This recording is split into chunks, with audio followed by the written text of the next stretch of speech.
Bueno, saludos a todos, es un verdadero gusto estar aquí, que el Señor les continúe bendiciendo.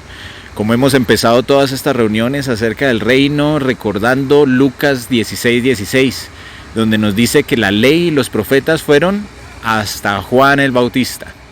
De ahí en adelante ocurre algo que no ocurría antes, que es, se anuncia el reino de Dios y todos nos esforzamos por entrar en él. Entonces el reino de Dios es un lugar al que se entra y esa acción de entrar requiere un esfuerzo de nuestra parte. Es algo muy interesante.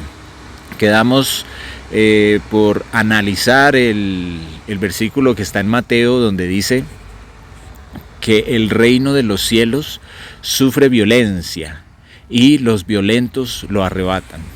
El reino de los cielos llega con el Señor Jesucristo y comprende dos etapas. La primera etapa es donde se anuncia la palabra del Señor.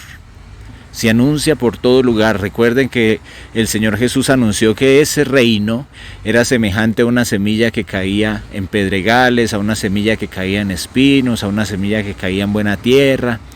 Y esa semilla que se va regando por todo lugar es la palabra de Dios. Y esa palabra de Dios que se está esparciendo por todo lugar, a veces cae en corazones, pero esos corazones no la entienden y es arrebatada esa palabra. A veces la reciben con gozo y con entendimiento, pero los afanes de este mundo la ahogan.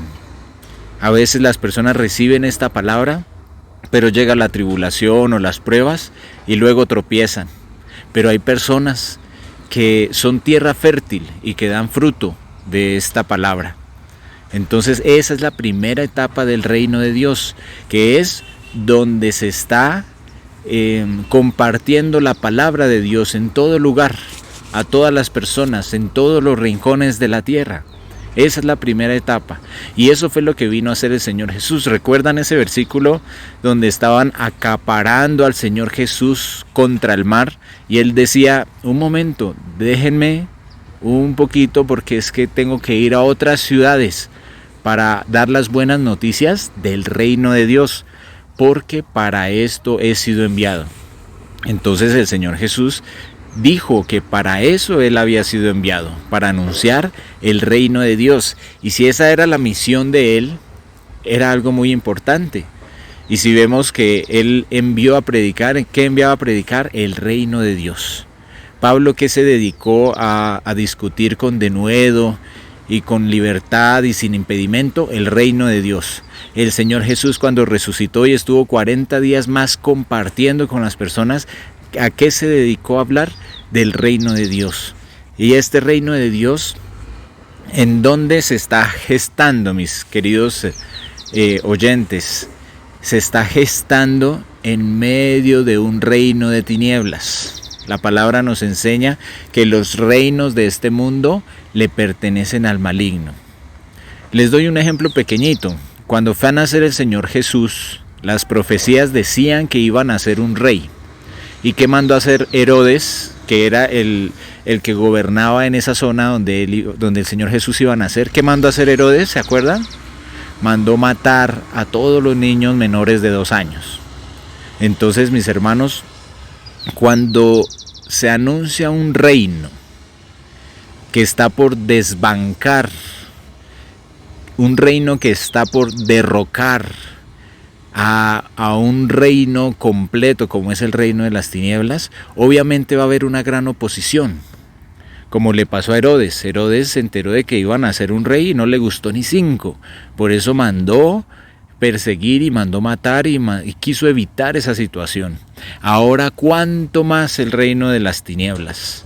Sabe que se empezó a gestar, que empezó a nacer, se empezó a dar la buena nueva, se empezó a proliferar, se empezó a esparcir, empezó a moverse un reino que pronto se va a establecer, que es el reino de los cielos. Entonces el reino de las tinieblas obviamente no le va a gustar ni 5.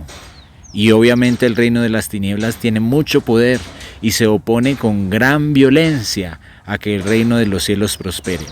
¿Por qué? Porque La segunda etapa de este reino es el establecimiento como tal del reino y el derrocamiento del reino de las tinieblas.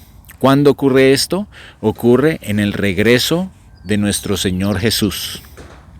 Recuerden el ladrón que estuvo al lado de la cruz con nuestro Señor Jesús y le dijo: Señor, acuérdate de mí cuando vengas en tu reino. Entonces este ladrón había escuchado esa palabra, este ladrón había escuchado ese mensaje y sabía, primero que todo, que el Señor Jesús iba a regresar. Y segundo que todo, que iba a regresar en su reino. Entonces recuerden que al Señor Jesús le preguntaron: ¿son pocos los que se salvan? Y el Señor Jesús dijo: esfuércense por entrar por la puerta angosta, esfuércense.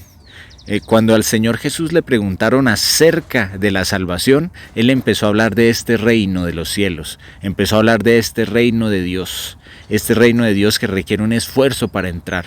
Y cuando le preguntaron al Señor Jesús: ¿son pocos los que se salvan? Él que dijo: esfuércense por entrar por la puerta angosta, porque muchos, aunque la reconozcan, aunque la vean, aunque quieran entrar en esa puerta, no van a poder entrar, porque eso requiere un esfuerzo. Cuando el padre de familia se levante y cierre la puerta, y ustedes miren a los profetas Abraham, Isaac y Jacob, y a los que vienen del oriente, del occidente, del norte, del sur, allá dentro del reino, en la mesa del reino, ahí es donde vas a lamentar que no te esforzaste para poder entrar en ese reino. Entonces, este principio es muy importante. ¿Cuál principio? El entender que los reinos de este mundo le pertenecen al maligno, que nosotros estamos en un reino de tinieblas y que en medio de ese reino de tinieblas empieza a nacer este reino que es el reino de Dios. Por eso la palabra de Dios dice que el reino de los cielos sufre violencia. Y si nosotros miramos en el griego original que se escribió este versículo, violencia quiere decir el uso de la fuerza para un fin. ¿Sí? Entonces el reino de Dios está sufriendo el uso de una fuerza externa que se opone a él. Y dice que solamente los violentos lo arrebatan. Cuando nosotros miramos la palabra violentos en el griego, que fue en el idioma que se escribió el Nuevo Testamento, que fue el idioma con el cual el autor expresó su idea, nos damos cuenta que la palabra violentos significa energético, significa el uso de la fuerza para entrar, ¿sí? Entonces, ¿quiénes arrebatan el reino de los cielos? Que por cierto, arrebatar en el griego significa apoderarse. Entonces, el reino de Dios está delante de nosotros, pero nosotros no podemos entrar a él de una manera descansada, de una manera relajada. Nosotros no podemos entrar a él sin esfuerzo. Nosotros debemos apercibirnos de que nosotros estamos en una guerra, de que este mundo es dinámico, de que hay una gran oposición, de que está en juego nuestra salvación, de que ahí en esa barrera está nuestro Padre esperándonos, que hay un reino preparado para nosotros y que hay algo que quiere impedir rotundamente que nosotros podamos ingresar a ese reino. Pero nosotros, ¿qué debemos hacer? Debemos apercibirnos. El Señor nos da una armadura y nos dice que peleemos la buena batalla. Nosotros una batalla, ¿cómo la peleamos, hermanos? ¿Cómo peleamos nosotros una batalla? Pues estando muy atentos, estando enérgicos, estando moviéndonos, luchando, ¿sí? Preparados. Entonces el Señor requiere que se haga un esfuerzo de parte de nosotros para poder entrar a ese reino. A nosotros tal vez nos han enseñado que nuestra entrada a ese reino para estar con Él es algo tranquilo, es algo en lo cual nosotros no tenemos que hacer porque Cristo ya lo hizo por nosotros. Y esta es una trampa grande. Esta es una trampa grande. Recuerden la parábola de las 10 vírgenes. Las 10 vírgenes tipifican a la iglesia, porque las 10 estaban esperando a Cristo, Las 10 se estaban guardando para el Señor, por eso eran vírgenes. Las 10 tenían lámpara y las 10 tenían aceite. Una persona que no es iglesia no puede estar esperando a Cristo, no puede estar guardándose para Él. Y 5 de estas vírgenes no les bastó estar esperando al Señor, creer en Él, tener lámpara, tener aceite, no les bastó eso para entrar.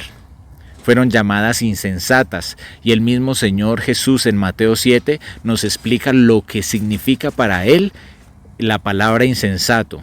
Dice: el que oye mis palabras y no las hace, lo compararé a un hombre insensato. Entonces nuestra fe tiene algo que se llama las obras de la fe. ¿Sí? En Santiago dice: ¿acaso podrá nuestra fe salvarnos cuando no está acompañada de obras de la fe? No, entonces la fe no es suficiente cuando es una fe muerta, cuando es una fe sin obras de la fe. Entonces, cuando nosotros hemos creído, tenemos unas direcciones de parte de Dios. Cuando nosotros hemos creído, nosotros tenemos un esclarecimiento de lo que son las obras de la carne, de lo que son las obras del Espíritu.